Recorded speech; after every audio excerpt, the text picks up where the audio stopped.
Hey there, everybody. Welcome back to another episode of Brick and Mortar Visibility. How are you? Happy middle of December. We are raring to go, and I am not going to take a lot of your time except to tell you, PSA announcement, make sure you go grab your latest and greatest social post, and bring it on over to your Google Business profile. What do I mean by that? You don't know what I mean? You need to grab my Google Business Workshop.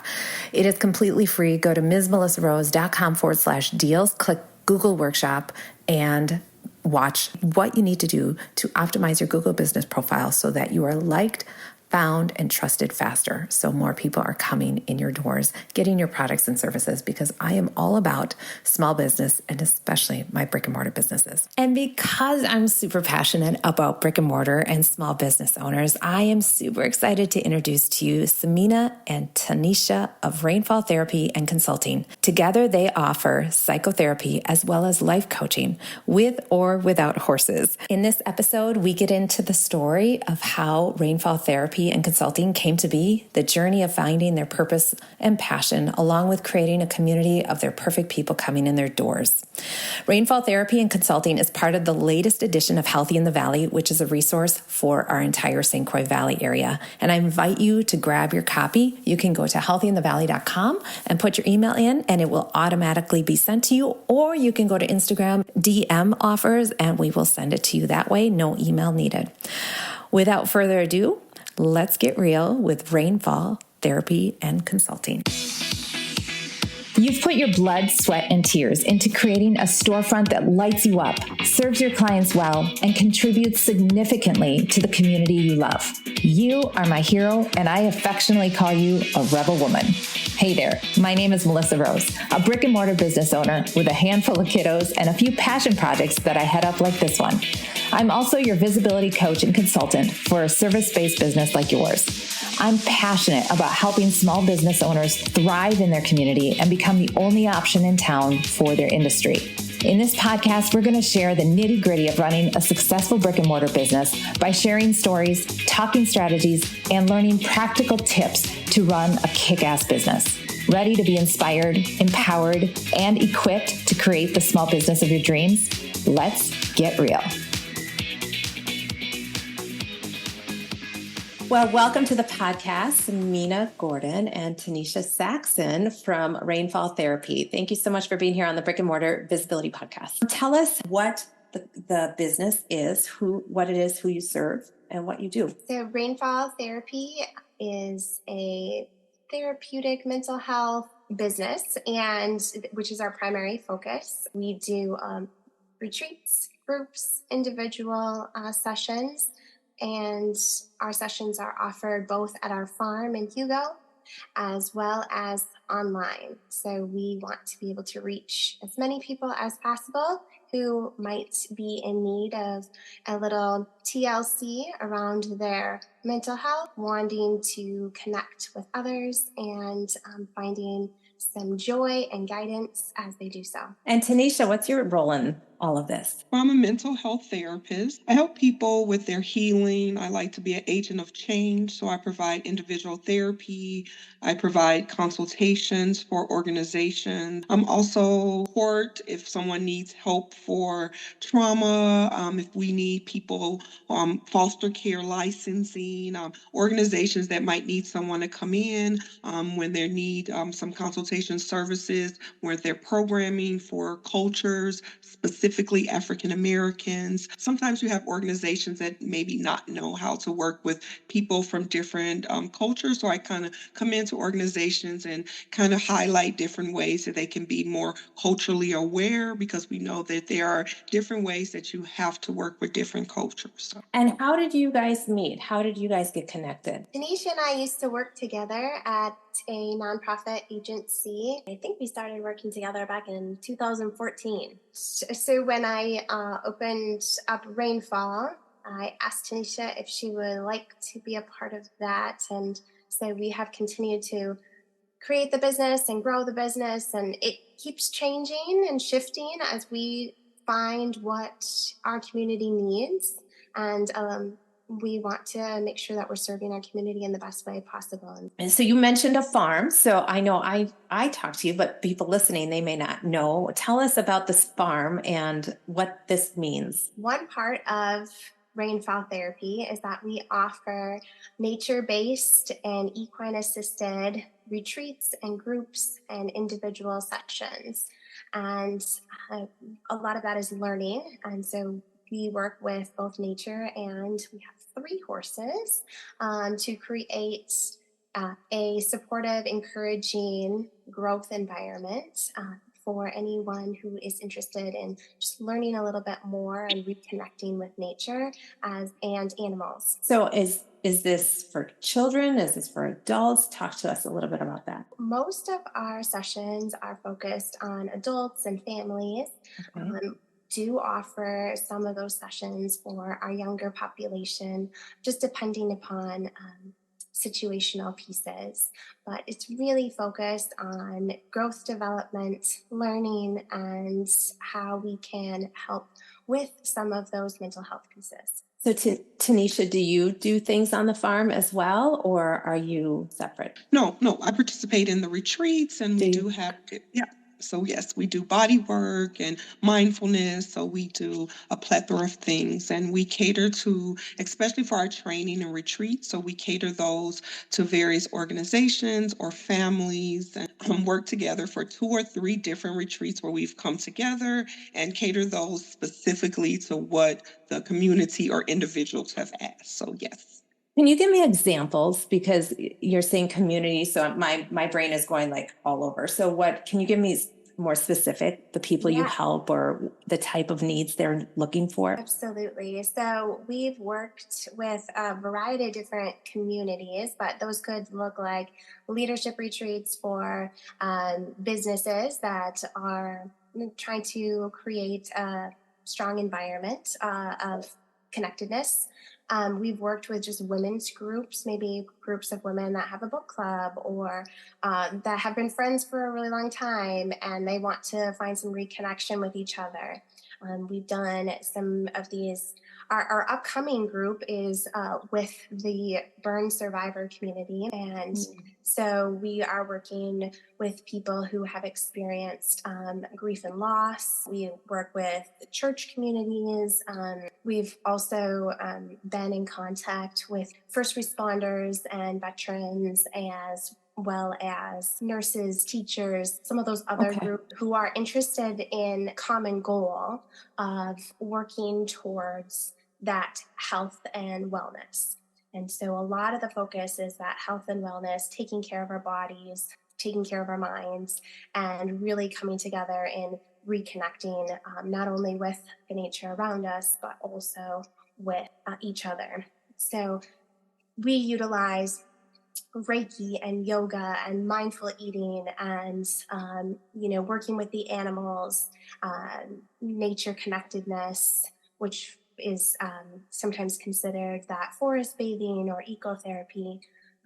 Anything else I'm missing, Tanisha? I've been pulling together, working with some of our youth that have been sexually exploited and sexually trafficked, working with some youth that have been unhoused, some of our foster care youth, some of the youth in our communities of color, BIPOC communities, bringing them together. So we've done some of those type of groups also. So when people are coming to you, who are the people referring you or how are people finding you? Various different ways. So we are on Psychology Today. So that's one way that a lot of people look for therapists or different ways. We go to community events. For example, when they have healing fairs in the community, we have some county contracts that we have. So there's various different ways that we are being contacted. Word of mouth, of course, is one way that a lot of people are being contacted these days. It's just once they hear about how healing has happened. I like to say, instead of saying mental health, mental wellness is one way that we are kind of approaching it, right? It's a lot of people are focused on the illness. We like to focus on wellness. So I think that is the key thing that is kind of having our name to be floating out there. A lot of right now because we're focused on wellness. I love that. I love that so much. Can you give a transformation story? I'm putting you on the spot. Totally. It wasn't part of the questions. Sorry. Yeah, that's okay. I'm just thinking about our latest retreat that we have held. And I think that as we noticed the groups of women that came together, now these were all different women from different walks of life, and so I think some of the pieces that were really meaningful and things that were shared is a lot about coming into the group or coming into the retreat feeling depleted. And I think a lot of people feel like that, maybe especially as women, right? We're kind of pulled in lots of different directions, having lots of different responsibilities.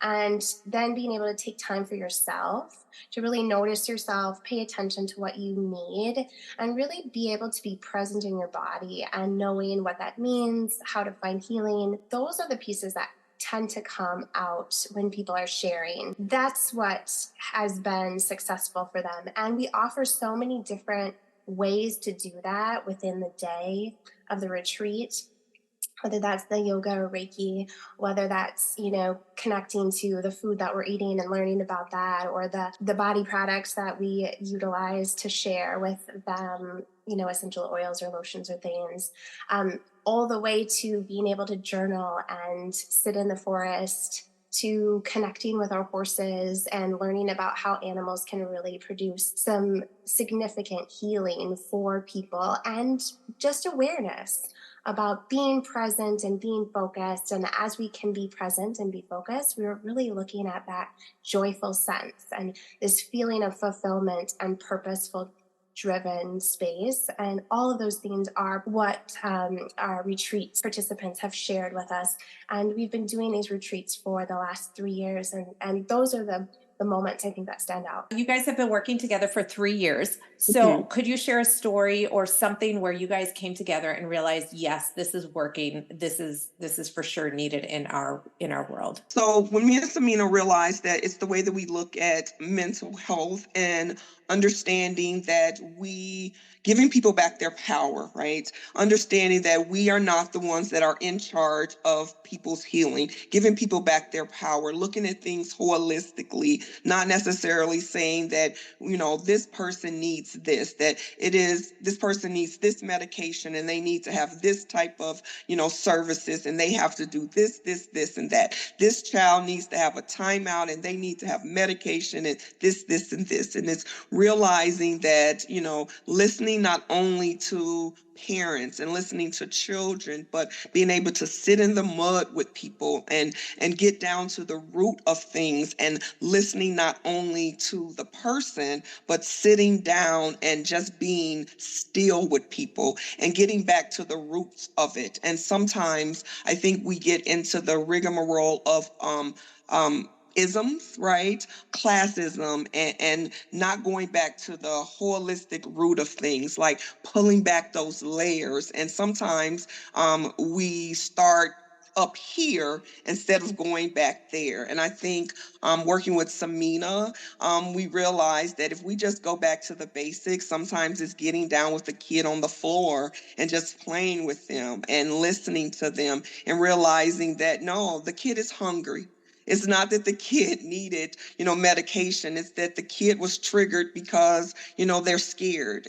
They're triggered because, they're not sleeping correctly. And it's just things of that sort. And it's getting back to understanding and listening and getting back to wellness and having someone to understand that, understanding culture, and that we are not the experts on someone else's culture. Is that what allows us to be able to help people walk through the journey of healing, and that healing is not this just one-stop thing. It's a continuum of change and healing that happens over a course of a lifetime. Samina, how long are people working with you? I know your retreats are like one day or a weekend, but is there a program that they're signing up for, or how does that work? Yeah, so that can look like a lot of different ways, and it really depends on the person. There's no one answer, I think, for that. Sometimes we see people for 6 times and they're feeling like they are ready to accomplish whatever they have set themselves out to do. And sometimes we work with people for over a year. So it really varies. Ways that people can kind of step into that. We offer, individual sessions. We offer packages of 4 times that people can come. We offer the different retreats that are available. And so all of that is can be found on our website. If something just doesn't fit, we definitely want to figure out the best way to connect with people, so they can contact Tanisha and I individually to ask questions or try to find a good workaround or fit for them and their needs. We also just updated our website. We also are on Instagram, we're on Facebook, and oftentimes present, new events or new updated options through that media. The website absolutely has the newest things that we are working on. Additionally, we're part of the Women's Business Network in Stillwater and look forward to hearing from us at that point. But that's we're attempting to do as many marketing places as possible. And so if people would like us to come and do presentations or be a part of a group, to just let us know. And we would love to be able to attend some of those things to just chat a little bit more about how we might be able to work together. Sometimes business owners, we forget that we just really need to get out and meet people and get in those collaborations. So I just want to make a point of acknowledging that you're doing that really well. And that's a super easy to not do, especially once you get busy, because it's like, oh, it's, now we're slam busy. We can't get there, but we have to maintain that. So we always are in front of people. So good job with that. Samina, as a business owner, when did you realize you could do anything? Probably when someone told me no, because when someone tells me no, I kind of dig my heels in and say, oh, I think I can figure that out on my own then. Mm-hmm. And so I think that's probably when I decided I will never work for anyone else again. And this is what I am meant to do. I love it. I love it. It's so true. So true. And there's so many little bumps in the road of that. Like, oh, well, watch me. I'll figure it out. Absolutely. I love it. Okay. So we are going to link up your website and socials and everything in the show notes here. Tanisha, what last bit of nugget would you like to share with everybody? Just like to say that, healing and your wellness is totally up to you. So I just encourage everyone to reach out, and if not us, to make sure that in this day and age that you reach out to someone. We're available for coaching, consultations, and we definitely have openings, and we are willing to have those conversations. Samina, what would you like to say? I would, concur with everything that Tanisha said, but also, it's so important that people are listening to themselves, knowing that you already have all the answers that you need inside of yourself. So trust yourself, let go whatever's holding you back, and we would like to walk that journey with you. And so please feel free to reach out whenever you need to. Samina and Tanisha, how lovely to meet you both. Everybody, they are in Healthy in the Valley with Rainfall Therapy. So you can go to healthyinthevalley.com and grab their exclusive offer, as well as others in the community that specialize in health and wellness in mind, body, and soul. Ladies, thank you so much for being part of the Brick and Mortar Visibility Podcast. And it was so great to meet you. Thank you. Thank you so much. Nice to meet you also. Have a great day. Thanks so much. All right, everybody. We will see you here, same time, same place next week. Peace. Bye-bye.